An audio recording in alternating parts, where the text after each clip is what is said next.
Avant de plonger dans cette histoire incroyable, pensez à vous abonner à la chaîne et à activer la cloche. Ici, chaque récit a quelque chose à dire, et vous ne voudrez pas en manquer un seul. Dans la lumière froide de la salle de musique du lycée Jefferson, les notes d'un vieux piano résonnaient faiblement. Tous les élèves étaient assis, les mains crispées sur leur pupitre, attendant le cours de musique le plus redouté de l'école.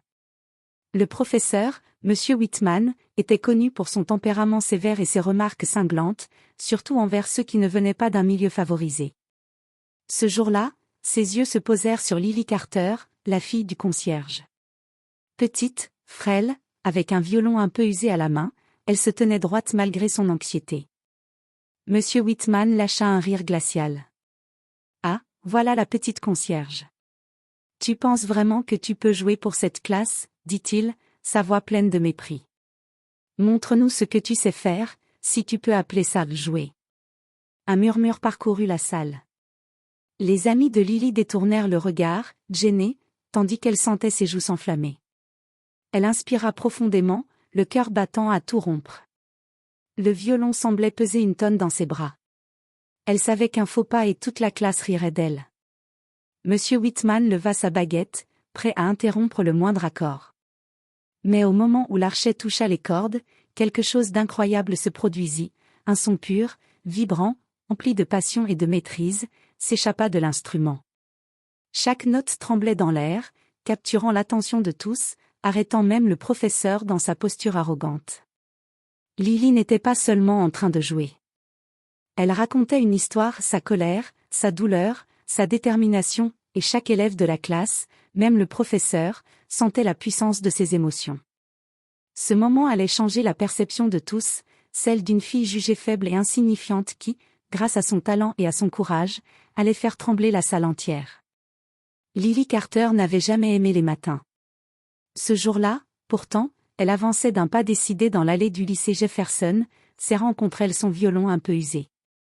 Depuis qu'elle avait commencé à prendre des cours de musique au centre communautaire, cet instrument était devenu son refuge, son allié silencieux contre un monde souvent injuste. La cloche retentit, et les élèves se précipitèrent dans les couloirs, rieurs et bruyants. Lily, elle, avançait calmement, mais sentait le poids des regards sur elle. Elle était la fille du concierge, et cela suffisait à certains pour la juger avant même de la connaître. Les chuchotements ne la dérangeaient pas, elle savait que sa valeur ne se mesurait pas à l'opinion des autres. En entrant dans la salle de musique, elle sentit un frisson parcourir son échine. Le professeur, M. Whitman, était déjà là, debout derrière son bureau, les bras croisés. Ses yeux perçants semblaient capables de sonder l'âme de chaque élève. Lily déglutit.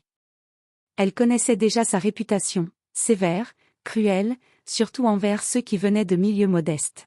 « Asseyez-vous, Carter, dit-il d'un ton sec. Son regard glacial scrutait le violon de Lily. « Espérons que vous ne ferez pas honte à la classe. » Elle s'assit, le violon posé sur ses genoux, sentant le souffle de son propre courage se faire plus fort. Elle savait que ce cours ne serait pas seulement un test de musique, mais un test de sa détermination et de sa fierté. Alors que M. Whitman expliquait le programme, Lily se concentra sur les cordes de son violon. Dans un coin de la salle, certains élèves ricanaient doucement, attendant le moment où le professeur humilierait la fille du concierge. Mais elle ignorait leurs murmures. Dans sa tête, une seule pensée résonnait, « Aujourd'hui, je vais leur montrer qui je suis. » Et pour la première fois depuis longtemps, un sourire presque imperceptible se dessina sur ses lèvres. M. Whitman se leva, tenant sa baguette à la main, et fixa Lily d'un air cruel. « Carter, montre-nous ce que tu sais faire avec ce jouet, » dit-il, désignant son violon avec un mépris évident. « Ou peut-être que tu n'es bonne qu'à balayer les couloirs comme ton père. » Un rire étouffé parcourut la classe. Certains élèves échangèrent des regards mal à l'aise, d'autres ne purent s'empêcher de sourire devant ce qu'ils pensaient être la chute de Lily. Le cœur de Lily se serra. Chaque mot du professeur était une lame, mais elle refusa de céder à la peur. Elle posa l'archet sur les cordes, inspira profondément et ferma les yeux quelques secondes. M. Whitman leva un sourcil, impatient. « Que attends-tu? Ou vas-tu rester là à nous faire perdre notre temps ?» Lily rouvrit les yeux, et dans son regard brillait une détermination farouche. Elle tira l'archet, et un son clair, vibrant et inattendu jaillit du violon. La mélodie remplissait la salle, puissante et émotive, chaque note tremblante de passion. Les murmures se turent instantanément. Même M. Whitman sembla surpris, ses yeux s'écarquillant sous l'effet de ce qu'il entendait. Lily ne jouait pas seulement pour lui, elle racontait son histoire, sa colère, sa douleur et sa fierté. La fille qu'on voulait humilier transformait l'humiliation en triomphe. La classe entière retenait son souffle. Chaque élève pouvait sentir la puissance de l'émotion dans la musique, et pour la première fois, il ne voyait plus la fille du concierge, mais une musicienne exceptionnelle. M. Whitman tenta de reprendre le contrôle. « Arrête, ce n'est pas. » Mais sa voix se perdit face à la mélodie qui continuait de résonner, plus forte que ses mots. À cet instant, quelque chose changea. Le pouvoir de Lily ne résidait pas seulement dans son violon, mais dans sa capacité à transformer l'oppression en force. Et ce jour-là, la salle de musique du lycée Jefferson allait retenir le souvenir d'une humiliation qui se muait en triomphe. Après la performance, un silence pesant régna dans la salle. Même les élèves qui avaient ri auparavant restèrent figés, incapables de détourner le regard de Lily. Certains chuchotèrent entre eux, « Tu as entendu ça ?» ou « Elle est incroyable ». Lily reposa doucement son violon sur son épaule et prit une profonde inspiration. Elle sentait encore l'adrénaline battre dans ses veines, mais un sourire discret naissait sur ses lèvres. Elle avait survécu à l'épreuve, et plus encore, elle avait inversé les rôles. M. Whitman, quant à lui, se tenait derrière son bureau, silencieux. Son visage était fermé, mais l'on pouvait lire une lueur de surprise mêlée à de l'irritation. Jamais un élève, et encore moins une fille du personnel, n'avait osé défier son autorité avec autant d'assurance. « Très bien, Carter », finit-il par dire d'un ton sec. « Tu peux t'asseoir. » Les camarades de classe commencèrent à s'approcher timidement. Certains, inspirés par le courage de Lily, lui adressèrent de petits sourires d'encouragement. D'autres, impressionnés, osèrent lui poser des questions sur sa technique et son instrument. Pour la première fois, Lily sentit que la barrière qui la séparait des autres élèves commençait à se fissurer. Dans un coin de la salle, son ami d'enfance, Jason Miller, la regardait avec admiration. « Tu as totalement éclipsé ce prof », murmura-t-il. Lily hocha la tête, mais son regard resta fixé sur M. Whitman. Elle savait que cette victoire n'était que le début. Le professeur ne pardonnerait pas facilement cette humiliation. Et elle était prête, elle allait prouver que son talent ne se limitait pas à un simple morceau joué sous pression. Alors que la cloche annonçait la fin du cours, Lily sortit de la salle avec une énergie nouvelle. Chaque pas résonnait comme un défi silencieux, elle n'était pas seulement la fille du concierge. Elle était une musicienne, une force avec laquelle il allait falloir compter. Les jours qui suivirent la performance de Lily furent tout sauf calmes. Dans les couloirs du lycée Jefferson, des élèves la regardaient désormais avec respect, parfois même avec un soupçon d'admiration mêlé d'envie. Les moqueries s'étaient tues, remplacées par des murmures admiratifs, certains voulaient savoir comment elle avait appris à jouer ainsi, d'autres simplement la regardaient avec curiosité. Mais tout n'était pas rose. M. Whitman ne digérait pas cette humiliation publique. Dans sa tête, sa réputation de professeur intouchable venait de vaciller, et il comptait bien reprendre le dessus. Chaque cours de musique était désormais un terrain de bataille silencieux. Il corrigeait ses élèves avec plus de rigueur, surveillait chaque mouvement de Lily, et cherchait la moindre occasion de la rabaisser. Un matin, alors que Lily s'installait pour répéter avant le cours, M. Whitman la fixa froidement. « Carter, aujourd'hui, tu vas jouer devant le groupe de l'orchestre. Et je veux que tu sois parfaite. Pas d'excuses. » Lily, sans se laisser intimider, hocha la tête. « Oui, Monsieur Whitman. » Mais cette fois, elle n'avait pas peur. Elle savait que la musique était son arme la plus puissante, et qu'aucune autorité, aussi sévère soit-elle, ne pourrait l'arrêter si elle restait concentrée. Pendant le cours, elle joua avec précision et émotion, captivant non seulement ses camarades, mais aussi les membres du club d'orchestre présents pour l'évaluation.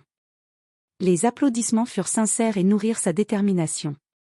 M. Whitman, bien que visiblement contrarié, ne put cacher un léger frémissement de respect face à son talent incontestable.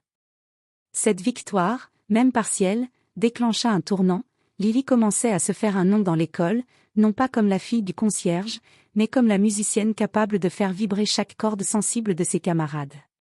Et si M. Whitman pensait qu'il pouvait la briser, il allait bientôt découvrir que sous son apparente fragilité se cachait une force implacable. Quelques semaines plus tard, le lycée Jefferson annonça un concours interne de musique. Tous les élèves talentueux devaient présenter un morceau devant un jury composé de professeurs et d'invités spéciaux. Pour Lily, c'était l'occasion de montrer que son talent ne se limitait pas à un simple cours de musique, elle allait frapper un grand coup. Elle passa des heures à répéter dans un coin tranquille de la salle de musique, son violon usé devenant une extension d'elle-même. Chaque note était travaillée avec précision, chaque accord rempli d'émotion et de force. Elle savait que cette fois, la performance ne serait pas seulement pour ses camarades, mais pour elle-même et pour tous ceux qui avaient douté d'elle. Le jour du concours, la tension dans la salle était palpable. Les élèves étaient nerveux, certains impatients, d'autres anxieux. M. Whitman observait de son bureau, le visage fermé, mais les yeux braqués sur Lily. Il ne voulait pas admettre que la jeune fille allait peut-être éclipser tout le monde. Quand son tour arriva, Lily s'avança calmement sur la scène. Le silence tomba immédiatement. Tous les regards étaient braqués sur elle. Elle inspira profondément, posa son violon sous son menton, et laissa l'archet glisser sur les cordes. La musique qui sortit de l'instrument était plus puissante que jamais. Chaque note vibrait avec une intensité qui saisissait le public. La mélodie racontait son histoire, ses peines, ses luttes, et sa détermination à ne jamais se laisser écraser par quiconque. Les spectateurs étaient captivés, suspendus à chaque mouvement de son archet. Même M. Whitman sentit une boule se former dans sa gorge. La fille qu'il avait tenté d'humilier transformait désormais la scène en un lieu où sa propre autorité semblait insignifiante. À la fin du morceau, un silence absolu régna pendant quelques secondes, avant que des applaudissements frénétiques éclatent dans toute la salle. Lily sourit légèrement, le cœur battant mais fier. Elle venait de prouver une fois pour toutes que le talent et le courage pouvaient surpasser la cruauté et le mépris. Et ce moment marqua un tournant, personne au lycée Jefferson ne pourrait plus jamais la sous-estimer. Après sa performance triomphale au concours de musique, Lily devint le centre de toutes les conversations au lycée Jefferson. Ses camarades la regardaient désormais avec admiration, certains même avec une pointe d'envie. Les élèves qui l'avaient autrefois ignoré ou moqué venaient désormais lui poser des questions sur sa technique et son violon. M. Whitman, de son côté, perdait peu à peu son contrôle. Il tentait toujours de garder une façade sévère, mais ses yeux trahissaient une frustration grandissante. Chaque fois que Lily entrait dans la salle, il sentait son autorité vaciller davantage. La fille du concierge qu'il avait voulu humilier devenait maintenant un exemple pour toute la classe. Un jour, alors qu'il corrigeait un morceau collectif, il demanda à Lily de jouer un passage difficile devant tout le monde. Il espérait, au fond de lui, qu'elle échouerait et qu'il pourrait reprendre le dessus. Mais Lily ne faiblit pas. Elle joua chaque note avec une précision et une émotion incroyables, laissant la salle entière bouche bée. Les élèves applaudirent spontanément, et même certains professeurs se levèrent pour la féliciter. M. Whitman, incapable de nier l'évidence, sentit une partie de son orgueil s'effriter. Pour la première fois, il regardait Lily non pas comme la fille du concierge, mais comme une musicienne exceptionnelle, digne de respect. Dans les couloirs, la réputation de Lily grandissait de jour en jour. On parlait de sa performance, de son courage et de sa détermination. Elle avait renversé les rôles, celle qu'on voulait humilier était maintenant celle qui inspirait tout le monde. Pour Lily, ce n'était que le début. Elle savait que la route serait encore longue et semée d'embûches, mais chaque note qu'elle jouait devenait une preuve que la force et le talent pouvaient triompher de l'injustice. Quelques semaines plus tard, le lycée Jefferson annonça un événement exceptionnel, un concert où tous les élèves talentueux pourraient se produire devant tout le corps enseignant et les élèves. C'était l'occasion idéale pour Lily de montrer que son succès n'était pas un hasard. Elle passa des heures à répéter en secret, choisissant un morceau difficile mais émouvant, capable de captiver même les spectateurs les plus exigeants. Chaque note était pensée pour transmettre non seulement sa maîtrise du violon, mais aussi son histoire, la douleur de l'humiliation, la détermination à se relever, et la fierté de son talent. Le jour du concert, la salle était pleine. Les élèves chuchotaient à voix basse, impatients de voir la jeune fille qui avait défié M. Whitman et captivé tout le lycée. Le professeur, assis au premier rang, gardait une expression sévère, mais son regard trahissait une nervosité qu'il ne pouvait cacher. Lorsque Lily monta sur scène, un silence respectueux s'installa. Elle leva son violon, inspira profondément et commença à jouer. La musique emplit la salle, pure et puissante. Chaque note semblait toucher le cœur de chacun, éveillant des émotions enfouies. Les élèves se tenaient droits, fascinés, tandis que les professeurs écoutaient, incapables de détourner le regard. Monsieur Whitman sentit une boule se former dans sa gorge. Il avait essayé de briser Lily, mais désormais, il comprenait qu'il avait sous-estimé son courage et son talent. La fille qu'il avait voulu humilier dominait la scène avec une confiance et une grâce qu'aucune autorité ne pouvait éclipser. À la fin du morceau, la salle éclata en applaudissements frénétiques. Les étudiants se levèrent, acclamant Lily comme une véritable star. Même M. Whitman se leva, lentement, et lui adressa un regard plein d'un mélange de respect et de résignation. Ce soir-là, Lily avait prouvé une chose, l'humiliation pouvait être transformée en triomphe, et le talent, associé au courage, pouvait faire trembler même les plus puissants. Le lycée Jefferson ne la verrait plus jamais comme la fille du concierge, mais comme une musicienne exceptionnelle et inspirante. Après le concert, la réputation de Lily explosa dans tout le lycée Jefferson. Les élèves venaient la féliciter dans les couloirs, certains la regardant avec admiration, d'autres avec envie. Les enseignants, y compris M. Whitman, commencèrent à la traiter différemment, plus de respect, moins de jugement hâtif. M. Whitman, qui avait été si cruel au début, ressentait maintenant un mélange complexe de fierté et de frustration. Il savait qu'il avait été injuste, mais accepter qu'une élève l'ait surpassé publiquement n'était pas facile pour lui. Pourtant, il ne pouvait nier l'évidence, Lily possédait un talent rare et un courage exceptionnel. Un matin, alors que la classe de musique se préparait à répéter, M. Whitman s'approcha de Lily. Son ton, bien que toujours autoritaire, était plus doux. « Carter, je voulais te dire que ta performance lors du concert était impressionnante. » Lily le regarda, surprise. Elle ne s'attendait pas à ces mots venant de lui. « Merci, Monsieur Whitman, répondit-elle calmement, un léger sourire aux lèvres. Le professeur hocha la tête et, pour la première fois, sembla reconnaître publiquement son erreur. Ce petit geste symbolisait un tournant, la fille qu'il avait voulu humilier avait non seulement gagné le respect de ses camarades, mais aussi celui de son professeur le plus sévère. À partir de ce jour, Lily devint un exemple pour toute l'école. Ses camarades commencèrent à la voir comme une source d'inspiration, elle prouvait qu'avec du talent, de la détermination et du courage, on pouvait transformer l'adversité en force. Mais Lily n'était pas satisfaite de seulement recevoir de l'admiration. Elle voulait aller plus loin, montrer que la musique pouvait unir, émouvoir et changer les perceptions. Et pour cela, elle préparait déjà son prochain défi, encore plus audacieux, qui allait marquer le lycée Jefferson à jamais. Inspirée par son succès et la reconnaissance qu'elle avait enfin obtenue, Lily décida de lancer un projet ambitieux, créer un petit orchestre réunissant des élèves de tous horizons, quel que soit leur niveau ou leur passé. Elle voulait prouver que la musique pouvait briser les barrières et rapprocher les gens. Elle commença par convaincre quelques camarades qui avaient timidement manifesté leur intérêt pour la musique.